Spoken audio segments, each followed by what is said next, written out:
ကလေးတို့အားလုံးမင်္ဂလာပါတီရှယ်ဒီနေ့ပြောပြမယ့်ပုံမြင်လေးကတော့ခေကြီးသင်ခန်းစာပုံမြင်လေးတွေကစင်နဲ့မြောက်ဆိုတဲ့ပုံမြင်လေးပဲဖြစ်ပါတယ်ဒီပုံမြင်လေးကဘာအကြောင်းလဲဆိုတော့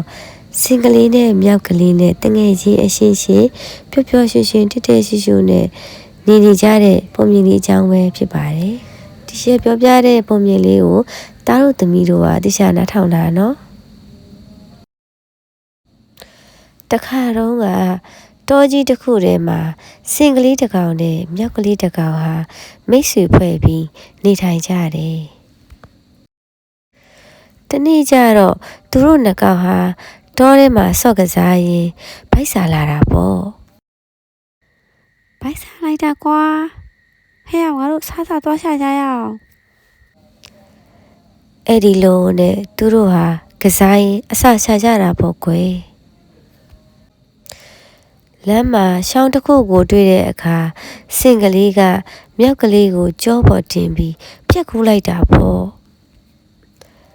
ဖြတ်ကူးပြီးရဲ့အခါမှာတရက်ပင်ကြီးတစ်ပင်ကိုတွေ့တယ်အဲ့ဒီတရက်ပင်ကြီးဟာတရက်ဒီအမဲ့တွေရောတရက်ဒီအစိမ်းတွေရောအများကြီးတင်းနေတာပေါ့ကွယ်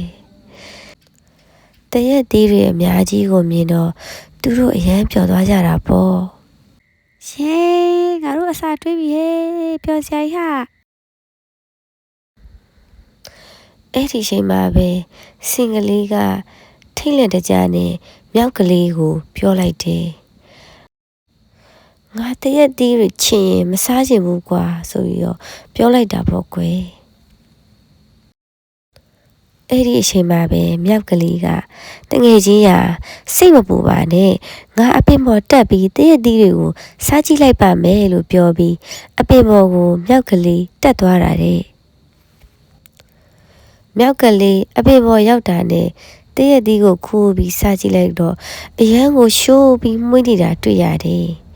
အဲ့ဒီမှာပဲမြောက်ကလေးကအရန်ပျော်သွားပြီးသူ့တငယ်ချင်းစင်ကလေးကိုအားရပါရအော်ပြောလိုက်တယ်တငယ်ချင်းတွေဒီအသီးတွေကအရန်ချိုပြီးမှုန်းနေတာပဲကွလို့ပြောပြီးခုချပေးတာပေါ့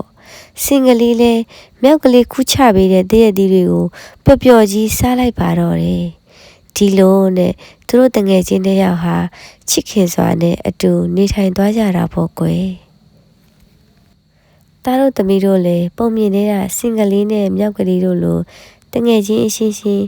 တက်တက်ရှူရှူနဲ့နေပြီးပျော်ပျော်ရွှင်ရွှင်နဲ့ဆော့ကစားကြပါလို့ဒီချေကပြောပြချင်ပါတယ်ကဲပြီးလို့ရှိရင်တော့ဒီချေရဲ့ပုံမြင်လေးတွေဆက်ပြီးနားထောင်ကြည့်သေးတယ်ဆိုရင်ဒီချေရဲ့ Zoo Garden ဆိုတဲ့ YouTube channel လေးကိုလည်း subscribe လုပ်ပေးဖို့မမေ့နဲ့နော်